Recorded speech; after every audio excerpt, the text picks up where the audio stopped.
Welcome to More Music Please, a Quarantine Beat. I'm your host, MK. Join me and my guest as we explore how the music industry is staying busy and keeping connected during lockdown, and also just talking about whatever. Let's get started. On the line with me today, it's Kassaye Selassie, author, musician. What else are you, Kassaye? Tell me about you.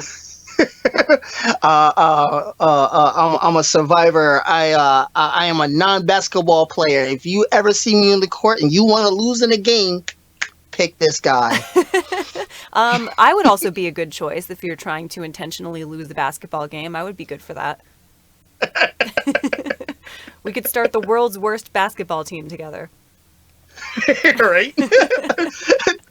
Starting with the record of negative 47-2. Well, so let me tell our listeners how I met you, which I guess, you and I may have met at like a previous Flavor Fest, because I know you've been hanging out with Andy and those guys for a long time. But Yes. We didn't actually hang out and have a conversation until this summer when we had, our very small, just backyard gathering, the COVID-friendly version of Flavor Fest, just a handful of people. And I showed up and you were on stage and you were just playing really beautiful, just acoustic music. And it was just such a nice thing to walk into. And I was just kind of floating around in the pool listening to you sing. So that was my, first experience with you. And then we got to play on stage together a little bit and harmonize and riff. And it was really, really fun. So thank you for coming on the podcast today. And thank you for playing good music. No. Thank you for having me. Thank you for listening. It goes to show that when you have the positive outreach from fellow colleagues, it goes to show that you're doing something. So coming from you, that means a lot. Well, thank you. And you have really good energy too. And it's very much like a theme within the cold flavor repair community of people who have never really met before, but are just oh, you're cool. I like, the energy you're putting out. I like the vibe you're putting out. We're all very friendly and open. And yeah, so you're very much one of those people. Oh no, I'll take that. I will take that. I'll take it twice. And you want to know something? I could say similar words about you. Because of the fact that we all have a similar approach to everything that we do, whether it be music or otherwise. The fact that a lot of us are on that same wavelength, and when we get on stage, and we could known each other for 10 minutes prior. And that it's that vibe, that energy that just makes us link up, and I love that. Totally, yeah. It's a very special thing. So tell me about you as a musician. You and I, as I said, we've had one pretty short conversation and just liked each other. So I have the pleasure of not knowing much about you. So now I get to learn. So tell me about your musical background. Well, my father's actually an immigrant from Ethiopia. Oh, cool. And I grew up. The first music I ever heard was Ethiopian and American jazz. So that had a major influence on me. My mother was a professional singer. She had a group running around in New Jersey. They would run around all Essex County, and they would perform gigs. So in addition to her and her 10 other siblings, they all sing. Wow. So I had no other choice. I had no other choice. So you had your mom and then 10 aunts and uncles who were all musical. Yes. Oh my yes. God. So was there a family jam situation? Were they just from a young age okay, Kassaye, you get up, you sing, everybody's taking a turn? you would think. But quite the contrary, it was all the elder brothers and sisters, they would all get together and do their own thing, and then all the younger ones, they would do all their thing, their own thing, and all the middle ones would just be in the middle. So the audience, right? They were the ones who had to watch.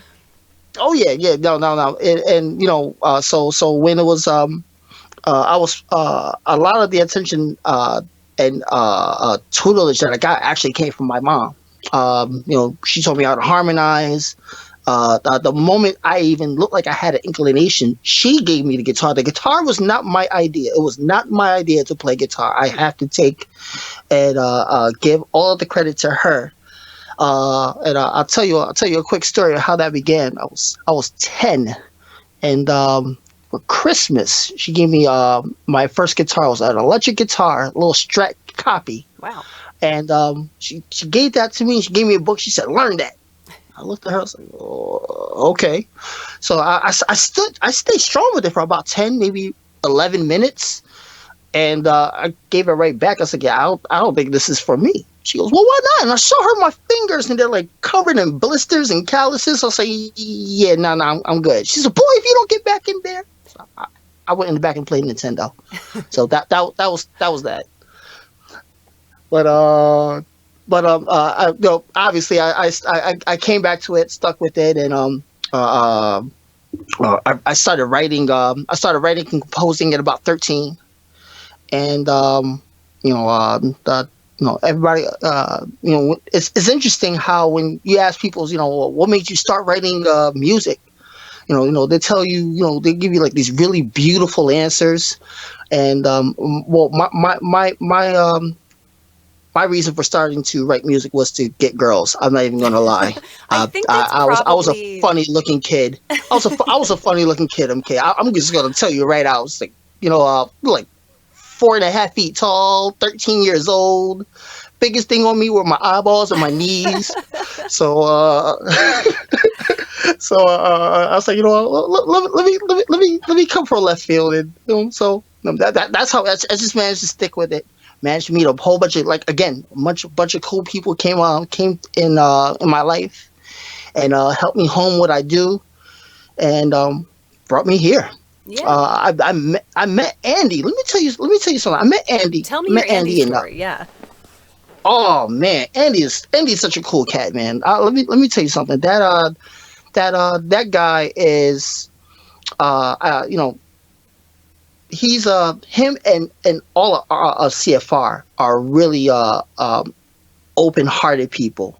If you look like you have the slightest form of inclination, they'll welcome you into the fold, and and you just grow with them. And they're really cool cats.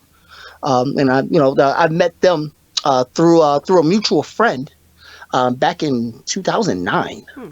and yeah, and that was it. That was it. Now, was that who was in the What's lineup that? at that time? Because I know that Brad, I think, is the only like original member of the band left. So when you first started playing with CFR, who was in the band?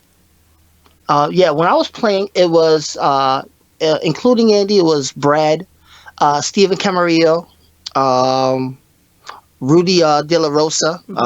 He played percussion. Stephen played bass. Brad obviously played the drums. Um, the We had Greg Grispart, really good saxophone player. We also had John Paul Quattrone, another great saxophone player. Will Hanza, guitar player. Sure. He needs no introduction. Great guy. Um, Sean Bradley, another great guitar player. When I got there, I was like the ninth or 10th member of the. I'm like, you man, it looked like if you were to mix Funkadelic and the United Colors of Benetton. I swear to goodness, that was us.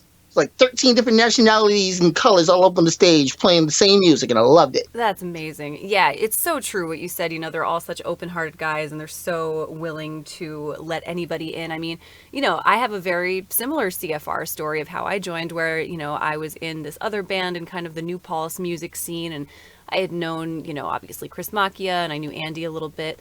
I can't remember if I knew Andy from something else or if I just knew those guys from like happening to see CFR at Snugs and stuff. And my other band kind of fell apart, came to an end.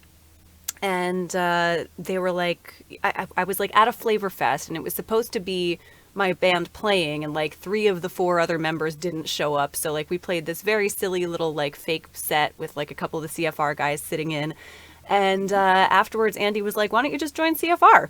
And the guys were like, "Yeah, just join CFR." I'm like, "Oh, okay, I guess I'll just join CFR." So that was it. I just joined CFR. And yeah, and I love, like, if there's ever a past member of the band or even just somebody that they know who's a good player. I've played with Andy's dad. I've played with, people from the city who just happen to be around, Joe Marcinek, who was also kind enough to come on the podcast. Just anybody who's in the extended family, if they're in town, they're going to get up and sit in. And it doesn't matter if they don't know the songs, they're still going to, just make something up. And it always seems to work. Yes. Yes. Yeah. No, no. You hit the nail right on the head. When the great thing about not even just the music, but again, it's the vibe. The vibe is just so wide open. You can't help but to fall into the groove, and that's really what music is all about. Not to sound corny or anything, but it's really what it's all about. It's like, all right, I'm gonna hang with you guys too. Yeah, it's so friendly. It's so open. And also, I wanted to go back even before we started talking about CFR, because I also related. My mom was also the one who got me into music and gave me my first guitar lessons. And she was also an excellent harmonizer. And, she and I and my grandma would like harmonize a little bit when I was a little kid. So I also have that mom connection. So let's go back. Let's continue talking about the Kassaye Selassie story. And so you grew up in Jersey? You're born and bred Jersey? Now, born and raised in New York City. From the Lower East Side, LES, Borough 6, represent. Wow. Wow. I actually used to work at a comic store down there. I don't know if you remember St. Mark's Comics. Of course I do. Yeah, I worked there. Of course I do. For about a year. That was a great year.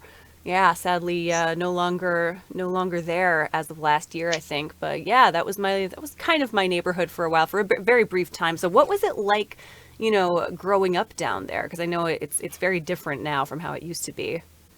Oh, it's a world of a difference. I grew up there during the '90s, and you still had mom and pop stores. You had Cuchi Fritos. Where, for all the people who don't know what a Cuchi Frito is, it's a little Latino little restaurant. You want to get in there, get out and pick up something, a acapuria or a beef patty or something, something to get something in your stomach. That's the place to go. Yeah. There was such in the Lower East Side, there was a great deal, at least where I was, there's a great deal of Latinos and blacks. Yeah. So there's such a great rapport between the two cultures, to the point where it's that the line is blurred. And then neighboring, you still have the East Village. So then, you're open to that culture too. So like, going from LES to the New Yorican Poets Club, where you have a whole bunch of people, if you want to get your writing skills tight, that's where you go. And then go even further west and north, and you run into musicians. In fact, that's where I first started seeing people busking. And I always said to myself, I was like, man, when I get older, I'm going to have the heart to do that, because that takes heart to do that. Oh man, I still admire those people. I still admire people who busk. Busking is hard. Did you ever end up doing any? I sure did. I was like, I'm gonna put on my big boy boots. I'm gonna throw it out there. The first place I did it was in the First Avenue station on the L train. And yep, I was sweating balls. It's a good choice, though. That's a busy stop. Yeah, right. Yeah.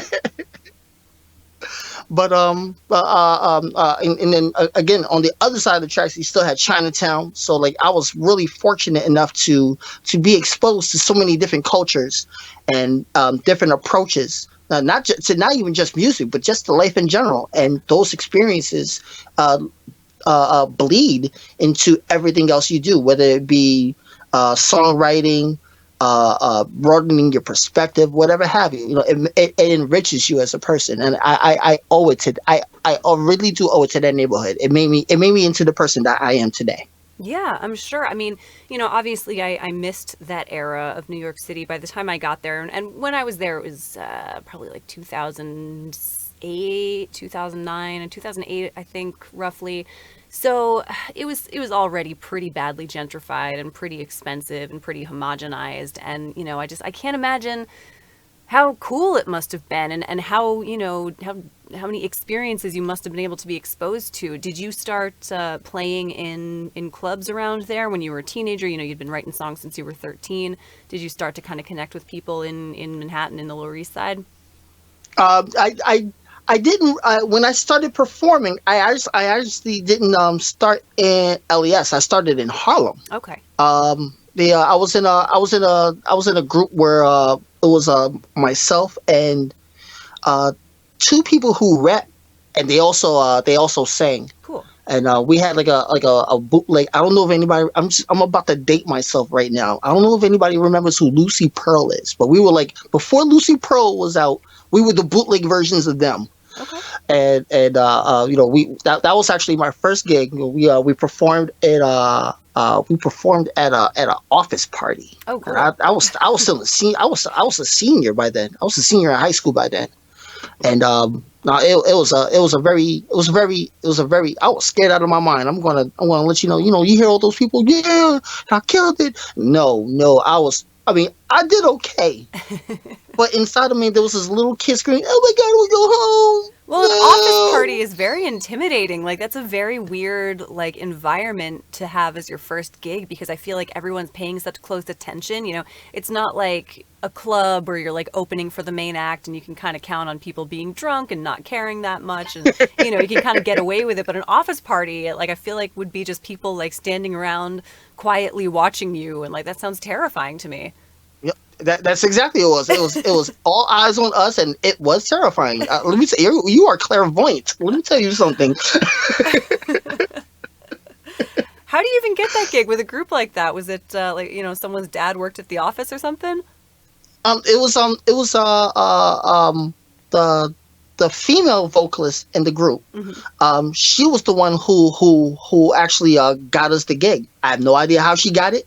I have no idea how she got it. She's like, yeah, I got us a half an hour skit. I was like, let's go. All right. Sure. Yeah. I was ready to back out. Let me tell you something. 15 minutes prior to the gig, I was ready to back out. I'm ready to call sick. I don't feel well. I got an earache. I think I have vertigo. I was trying to think of anything to get out of it, but I'm glad I stuck it out. That was an experience for me. I'll never forget it. Yeah. I'll never forget it. How long did you stay in kind of the New York City music scene? I stayed there up until I moved to New Jersey. I moved to Jersey in 2014. So we're looking at about like coming up on 6 years now. Yeah. So most of your life was in the city. Oh yeah. The up until CF, I was with them, and I was with CFR, and then I was teetering out of CFR and then embarking on a solo career. And I started on a solo career very, very late. Yeah. I was always in a group. I was always in a band. I played with churches, and then eventually it was just like, you know what, let me try something. Let me try go out on a limb and take a risk, and that's best decision I've ever made. Yeah, so that's good for you, because I find it very, very hard to play solo now that I'm used to playing with other people. And I imagine, I started out playing solo and, playing a little guitar for myself at open mics and playing some originals and some covers. And I was never a great guitarist, but I knew enough to accompany myself. And that was okay for a while. But then once I got used to like better guitarists and like having drums and having bass and having other stuff, I really find that like I feel so self-conscious when I play solo, because it just feels like, you can hear my guitar playing too much. So you're a better guitar player than I am, but what was that like for you, going from the band background to starting out a solo career? It was literally like walking down the street of 42nd Street butt naked. Yeah. Pardon the graphic. Oh my gosh. Totally. Let me tell you something. Just like you just said, like everybody hears every single imperfection. If you skip something, if you don't, oh my gosh, it was. Whoa. Yeah, there's no like, hey Andy, take a key solo because I don't remember this verse. Like, yeah, it's all you. Seriously. But you're so brave for sticking with it and for doing it. Right. Let me say something. That day on stage, Oh man, let me tell you something. That was synergy right there. You look back and say, "Yep, there he goes." Because give you your line, Well, I was listening line. because, like, yeah, I was like, that's impressive that he remembers this song so well. Because I don't know, when's the last time you sang that song? The last time I sang that song had to be, wow. What year is this? Had 2020. to be like like 3 years ago. Yeah, yeah. And Three there's a lot years of ago. words. We're talking, by the way, for the listeners at home, about the song Fagin Hill, which is the CFR original. And at this past little gathering, Kassaye bravely stepped up to sing it. And there's a lot of words in the song. It's a very verbose song. And you nailed it. I mean, you sounded fantastic. And it was so cool to hear a male voice sing it, too, because, usually I sing it. And the recorded version that I know has the wonderful Melissa Polino from Snow Bear. Yes. So I always think of it as like a female voiced song, even though the narrator I think is supposed to be male. So it was really cool to hear you do it. And then, yeah, right towards the end, I could hear the moment where you were like, oh, I'm not sure what the next lyric is. And I jumped in and then I handed it back to you. And it was very smooth. I don't think anyone would have noticed. Oh, I swear, I need to send you the video. My girlfriend just so happened to record it. Oh, good. And it was, oh my gosh. I looked back on it, I was like, man, MK is dope. she saw the ball dropping and caught it in midair and I threw saw it the right back at me. terror, So, the yo, you're terror the on your man. face. You're the man, man. Oh, God. Well, so yeah, Now it's interesting that you say that you've always heard it from a female perspective, because when I was playing with CFR, Andy always sang that song. Oh, really? Andy always sang that song. And the first time I ever heard that song being sung by a female just so happened to be Melissa, and I was there during the recording of that album. And first and foremost, big shout out to Melissa. Phenomenal Oh, voice, she's fabulous. phenomenal person. Yeah. Please, all around. She gets flowers. Yes. So it was interesting to see it from a female perspective. I was like, wow, that's really cool. That dynamically, and I would have never thought to catch it. And I'm going to apologize now. I had no idea that you sang that song, so I apologize for stepping on your toes. Not even a little bit. No, there's a million songs that I sing. If anything, like I was delighted that I wasn't going to have to sing that one that night. Give me a little break.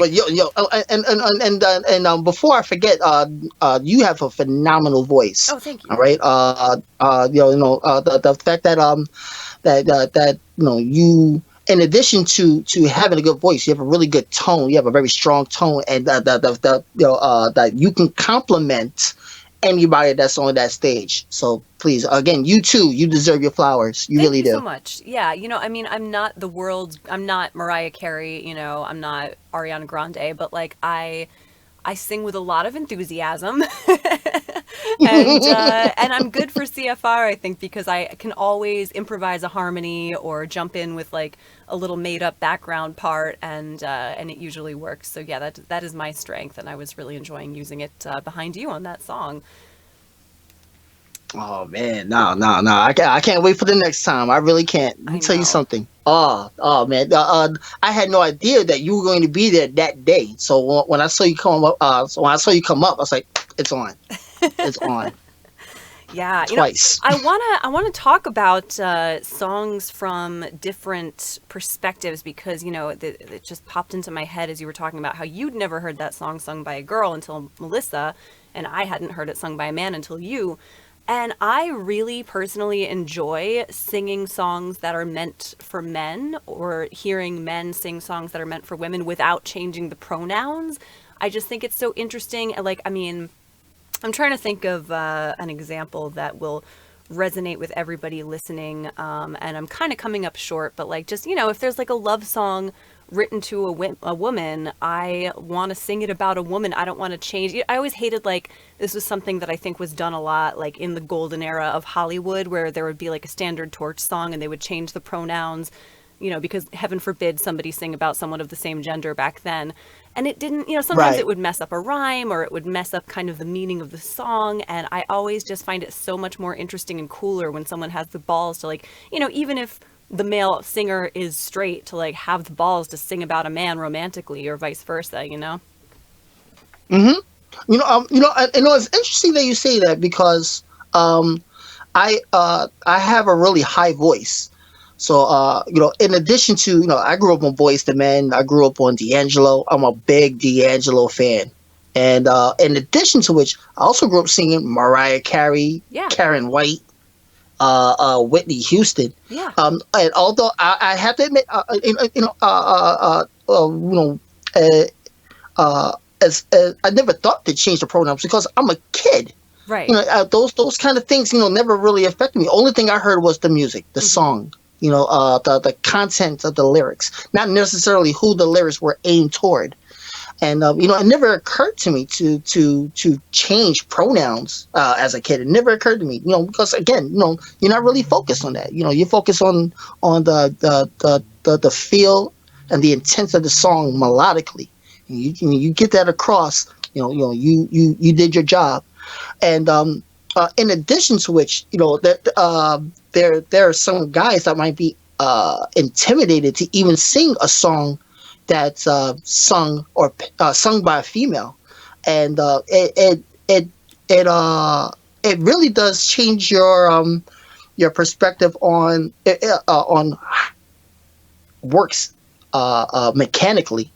If you listen to people like Anita Baker, Sarah Vaughan, who have like contralto voices, Right. and they if you ever listen to if you ever watch any interviews with them and watch them cite any of their influences, some of them do include male vocalists. Yeah. So it's all a matter of whatever floats your boat, whatever makes your cookie taste good, add more.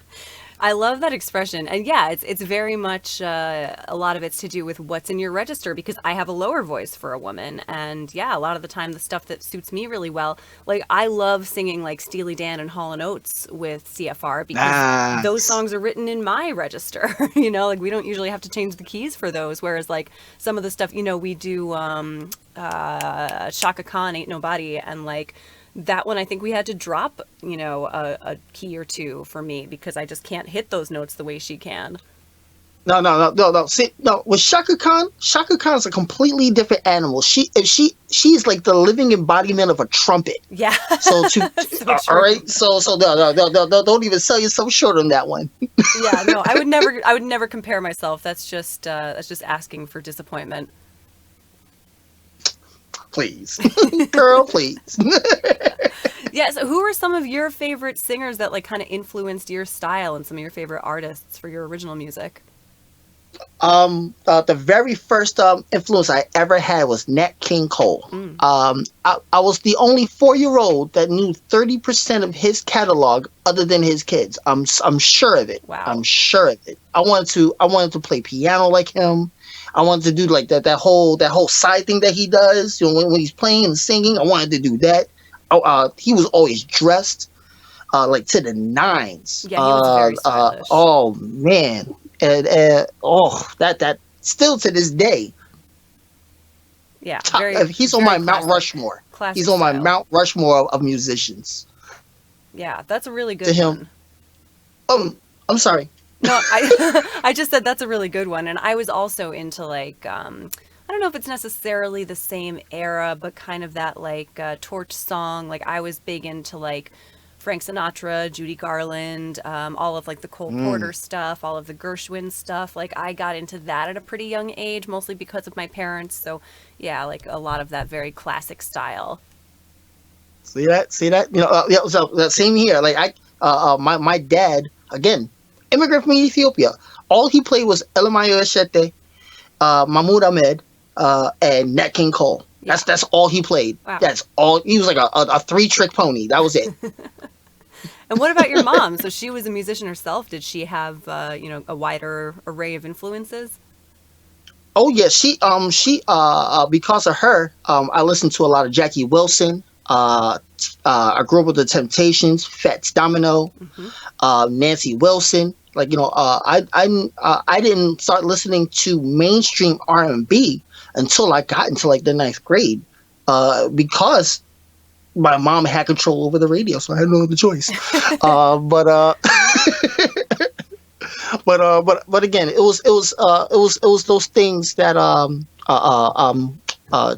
Jackie Wilson and oh my gosh, the Platters Mm, were that whomever the lead singer was for the Platters had like with one the of the super high coolest voice. tones. Yeah, yeah. Oh, oh man! But and as I got older, James Taylor is a like Mm, guitar wise is a big influence.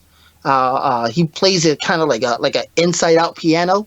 yeah. Oh, I love that. I love that. He rides those low strings really cool, and creates a whole melody around it. And so I can't lie.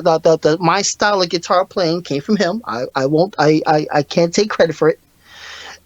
Well, Um, you can because I'm, you had the skill to be able to hear that and replicate it and make it your own. Whereas like I'm still when I play guitar, I'm just like let me strum the chords and just try to get through this. let me see. As long as you can keep rhythm, you're good. Yeah, yeah. All I get right. As through it. long I as you get can through keep it. rhythm, you're good. Don't say it so short. All right. Well, thank you. But yeah, I feel like it should be that way where like your parents are kind of in control of the music you hear for the beginning of your life. I think there's so much surprise sometimes when you meet Hmm. a young person, a kid who's like, 15 or younger, who has older taste in music, who's into stuff from, the 50s, 60s, 70s, 80s, even the 90s now is like vintage for these kids. And people get so like, wow, where'd you hear this? Like they heard it from their parents, obviously. Like, if you have the wherewithal to like play the music that you love for your children, then you get to grow up, watch them grow up sharing that love with you instead of just like thinking all they can handle is like Disney soundtracks and then getting stuck with that. Like, so you have kids, right? Yes, yes, I do. I have a 13-year-old stepson, and I have a 5-year-old daughter. Wow. Yeah, they make me very proud. They do their thing. And what do you They play do for their them? thing. What kind of music do you guys all listen to together? I do the same thing that my mom did with me. I make them listen to everything that I listen to. Yeah, that's what I'm So, saying. That's the all right. move. So my lady, she listens to Alicia Keys, so she listens to that. And putting up my daughter, she knows a couple of Nat King Cole songs. She knows a couple of James Taylor songs. Uh, uh, um, no, I'm kind of big on Brian McKnight. So Cool. Brian McKnight, he's an R&B musician from the Oh, 90s. I remember. And my daughter's really big on him. Like she'll go into the kitchen. Ever since she was three, she will go into the kitchen, come up to Google, to our little Google Home, and she was like, "Okay, go play Brian," and she can't even say Brian McKnight. It's like, "Aw, just want to eat your face." That's so cute.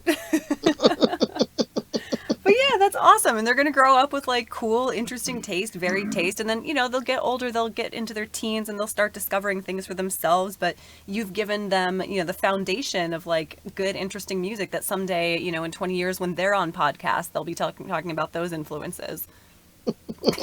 Yeah, God willing, God Yeah, willing. if podcasts are still around by then.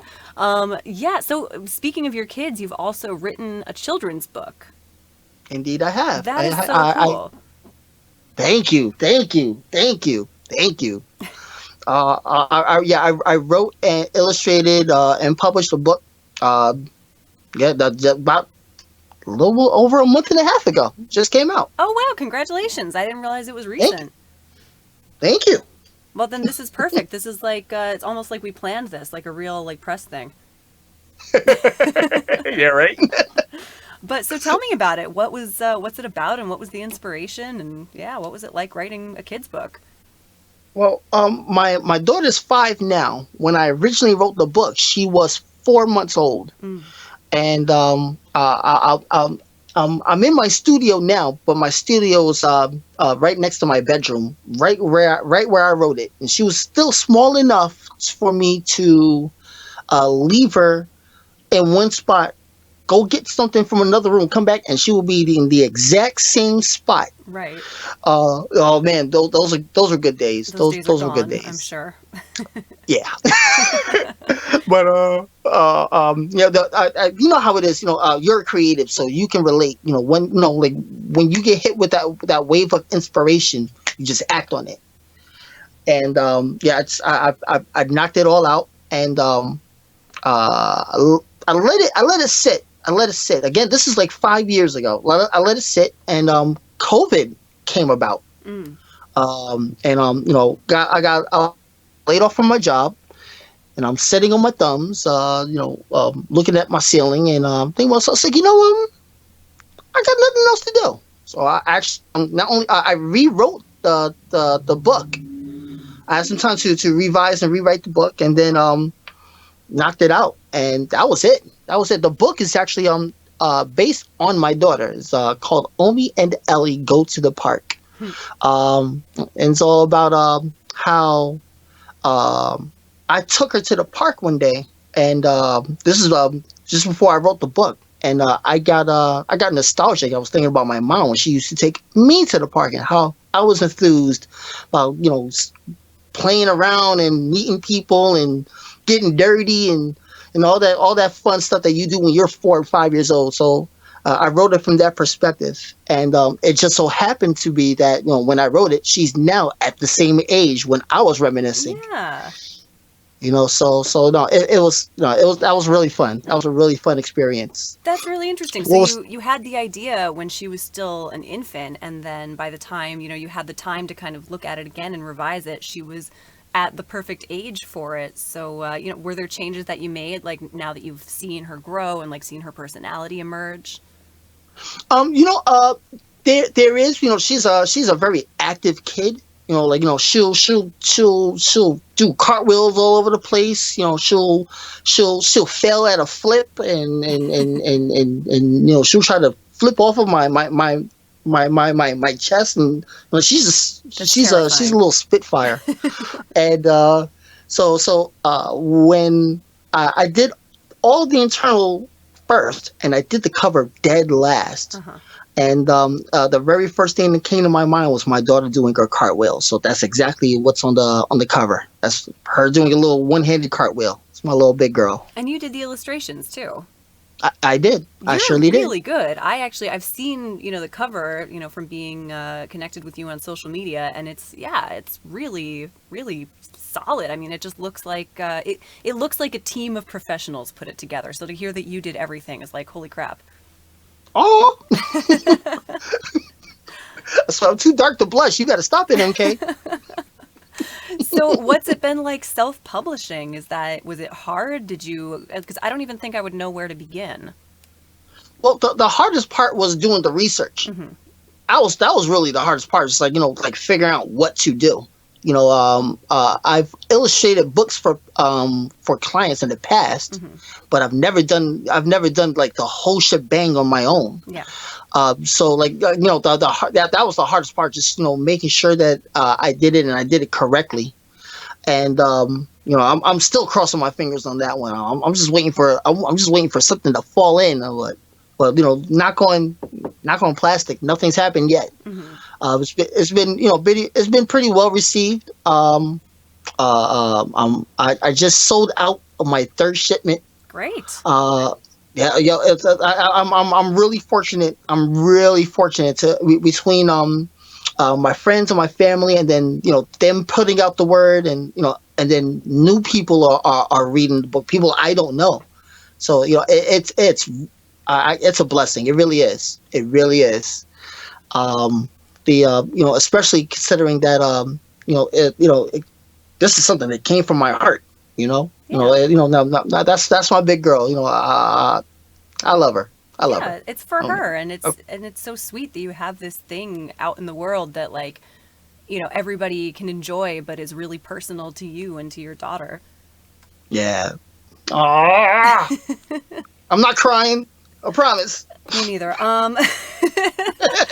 But it's also, it's cool because like children's books are something that's always so necessary, and that I'm sure, with so many parents, so many kids in the world, and so many, just you need stuff to entertain them, especially right now, and you need, things get old for kids so quickly. So it's like, there's always going to be a need for new good children's books out there. So I think it's a great, thing to do, even though like I realize you did it just because it was this personal project, but yeah, it's also a smart thing to do.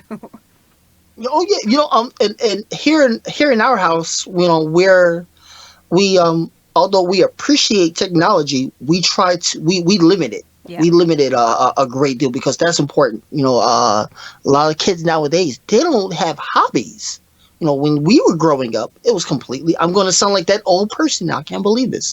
When we were growing up back in my day, when you got to a certain age, you had an idea what you were going to do for the rest of your life at a relatively early age. And nowadays, if you ask a kid that you ask them what do they like to do, a lot of times it's they want to be a YouTube personality, or which there's nothing wrong with that, but there's so much more to life than just the internet. There's so much more to life than just Instagram and TikTok and video games. Like there's still books out there. So Yeah. go outside, go play. I'm that outside. old person. MK, No, save but me. I'm over 30 now, so I also have some of that like grandma mentality where like, yeah, like I didn't have the option of like wanting to become a TikTok star when I was a teenager, and I'm glad I didn't, because I think, it's easy for a lot of kids to fall into the trap of thinking that it would be easy and it would be an easy way for them to make money and just kind of coast through life. And it's like, no, it's very hard to be That's right. successful as, a YouTube personality or a social media influencer. It's very difficult, for the millions of people who are trying to do it. There's only a small percentage who actually succeed. I mean, I guess the equivalent for us would have been like wanting to be in like the Mickey Mouse Club, or like, get picked up as like a Disney Channel star, like that was kind of the easy route to the top when we were kids. And like at least when I was a kid, even I then had the sense to be like, that's not happening. Like, I'm not even gonna like think about that. Yeah, so I feel like it is kind of insidious because these things give you the impression that if you have a phone, you can do this and be successful at it. But like, no, actually, it takes a lot of work and a very specific, like, personality type, very specific, you have to like connect with people in this certain way. And yeah, I think we're kind of doing kids a disservice by making it so accessible and making it seem so, doable for them. Well, absolutely. Case in point, like what you're doing, what you do, it takes a lot of prep work. It takes a lot of innate talent. Because not anybody can just talk to anybody. That's talent. You have a lot of people out there that you can get 4 solid minutes of conversation out of them, and then they're plumb out. So Yeah. No, and you're right, and thank you for, the kind words, but also it's true, like this is something that I decided I could try to do because I came from a broadcasting background and I had already learned, all of these tips and tricks and kind of gotten used to doing interviews, and, I didn't just come into this cold. And even so, even with that background and with, some certain connections that I have that I've been able to use and stuff, which is wonderful, I still am like learning every day and constantly trying to figure out ways to expand my reach, and marketing is the hardest part. I mean, God, like I'm sure that's the hardest part if you're trying to be a TikTok star too, is like spreading the word about your channel or whatever they call it. Like it's so hard to expose yourself to a new audience. It's, hard to, certainly. just like you're having with your book, is like, you start with those supportive friends and family, and that's wonderful and you're so grateful, but it's not until strangers start, reading your work that you're like, oh, this is real. Yep. No, no, no. You're absolutely right. You. It's not to say that not to say to take advantage or take your friends for granted, but you almost expect that because you have good people in your circle. But then when you go outside of that circle, and that's when you realize that you have a real reach. Yes. And it goes to show the all the effort that you put behind your work, and the moment those people see it, they get behind you that much more. I already see all the buzz that you're getting on your channel. I have to commend you on it. That's a you are consistent.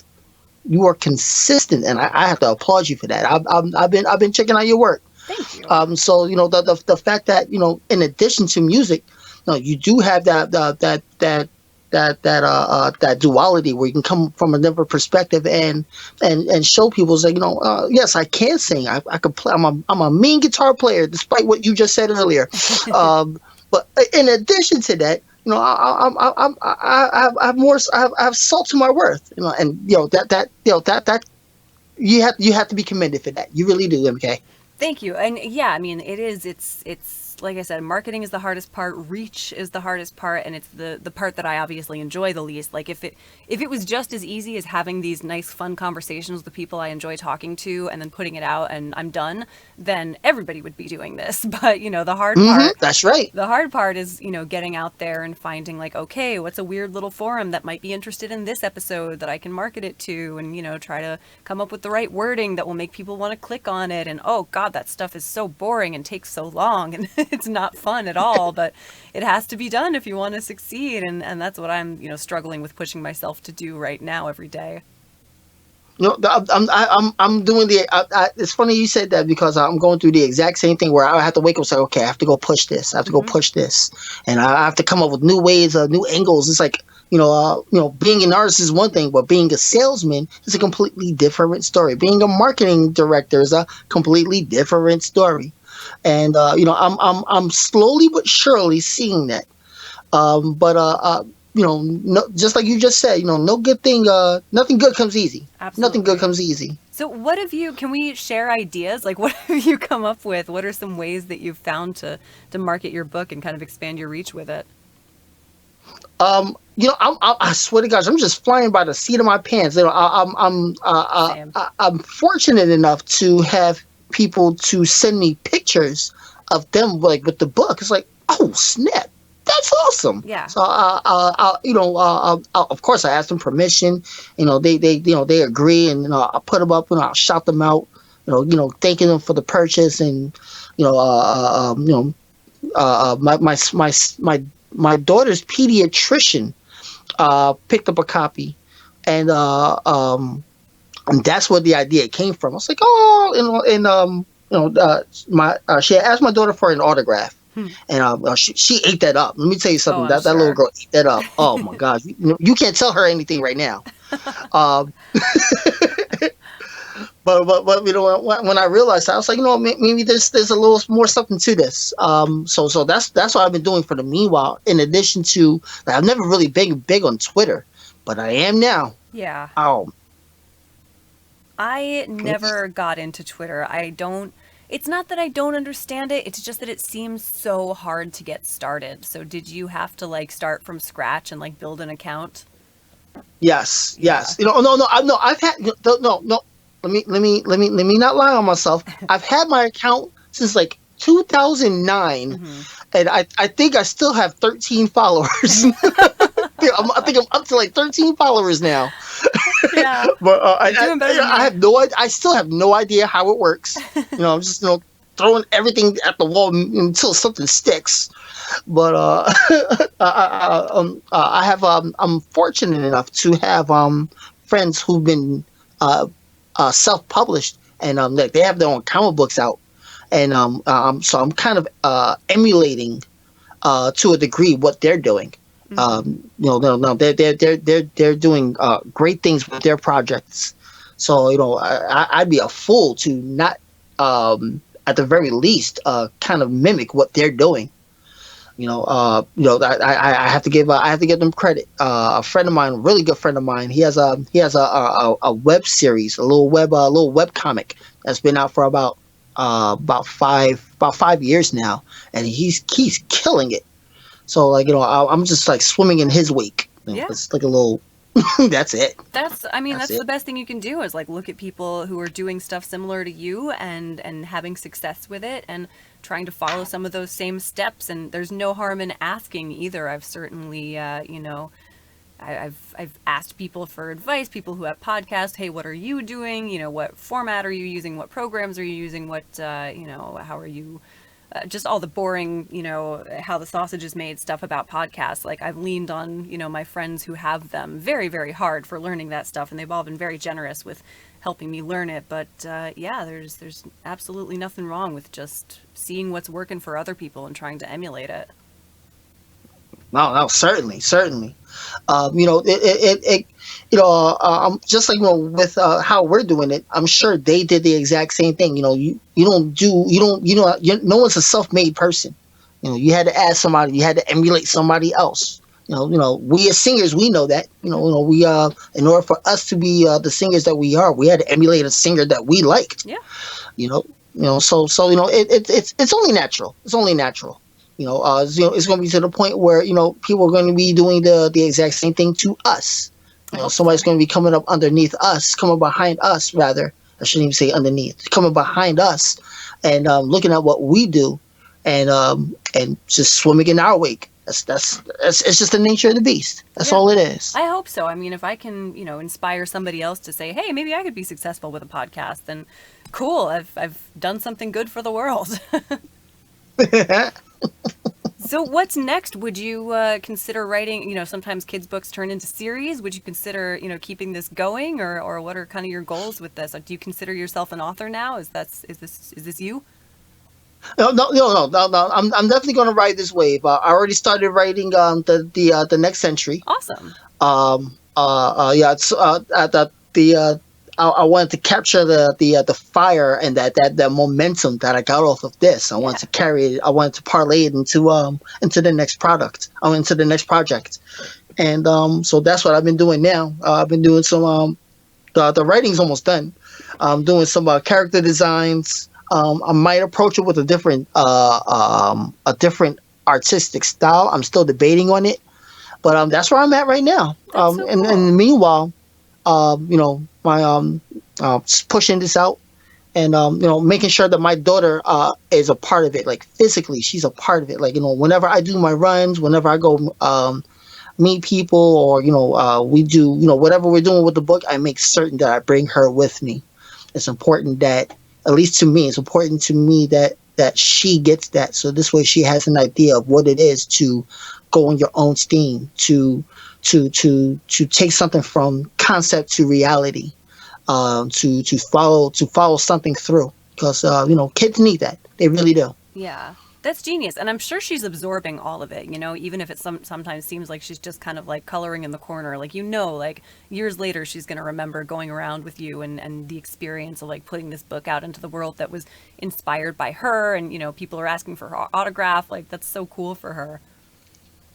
Yeah, she came to me last week, and she took a whole bunch of pieces of paper, folded it up, and made her own book. I was like, oh, oh, you're so cute. Did she have what did she write about? What was her story?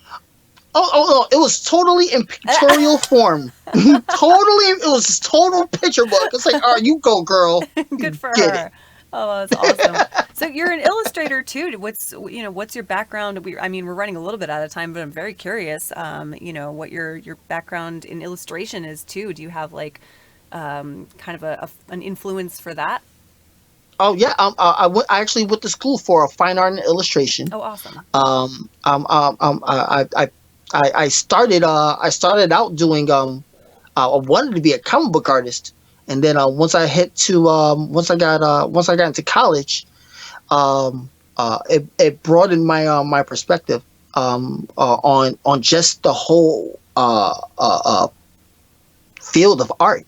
Yeah. So I've done portraits for people. I've exhibited my work in a bunch of places over the past couple of years. Just fairly recently, over the past like 4 years. I'm in a really good group of people where we all put each other into new shows, and I'm really fortunate about that. Well, with those with the people that I'm with. Um, the But yeah, sculpting. I sculpt. Wow. Yeah. I told you I do everything but play basketball. I'm telling you, if you want to lose, come to your boy. I feel like this bothers you. You've brought it up a Just couple a times little now. Have people teased you? Were you bullied for not being good at basketball? Let me tell you something. I am 5'11", and I have height for no reason. Swear to God, people walk past the court. Hey man, we need a fifth. You want to come through? Nah, man. Nah, I want to save this relationship. I'm good, man. I'm good. I'm just gonna keep it moving. Just I don't tell want to them make an that enemy. you can't risk hurting your fingers. Be like, you know what? If I get my finger jammed, like I'm an illustrator, I'm a guitarist, like I can't risk it. I'm sorry. I'm really good, but I just can't risk it. I'm stealing that. You can have that one for free. Yeah, I'm also, I'm not really, I'm not going to say I'm not athletic. I am athletic. I run, like I'm strong. I can do things with my body, which I'm very happy about. I like lifting and stuff, but I've never been much of a team sport player. I tried soccer in school and I just don't really like cooperating with people in that way. Oh gosh. I'm not a good teammate. I prefer one-on-one sports. But when it comes to music, I love collaborating. So I don't know. That's what I'm talking about. I have an EP coming out soon. Yes, tell me. I have an EP coming out soon. I know we're running out of time, but I want to put that out there. I have an EP coming out soon. Expected mid October. I just want to put a couple of finishing touches on there, and I'll put it on my website for sale along with the book. That's www.fifthchild5thchild.com. Come see me. Come holler at your boy. Awesome. And tell us again about the book, where to find it, where to buy it. Yes, the book can also be found on the same website, fifthchild.com /book. You can purchase it through PayPal. I do everything myself, shipping, all that other stuff. It comes from me, not some third party source or anything. So if you get a book, it came from me. It came straight out of my house. My kid helps me package it. Wonderful.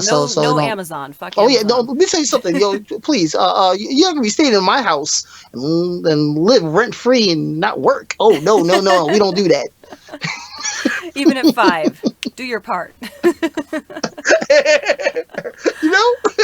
Well, that's awesome, and I'll also put the link to the book in the show notes for this episode too, so folks can find it easily. Because I know I have some parent listeners out there who might be interested.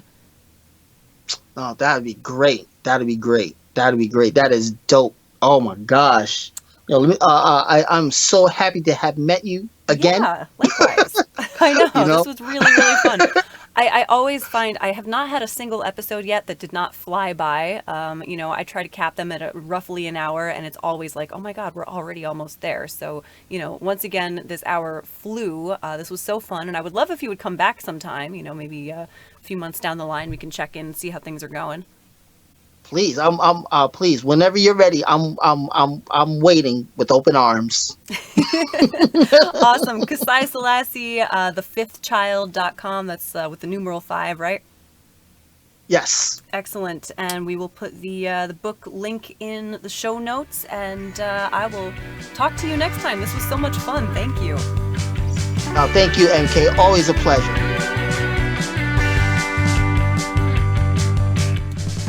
Thanks for listening to More Music Please Quarantine Beat.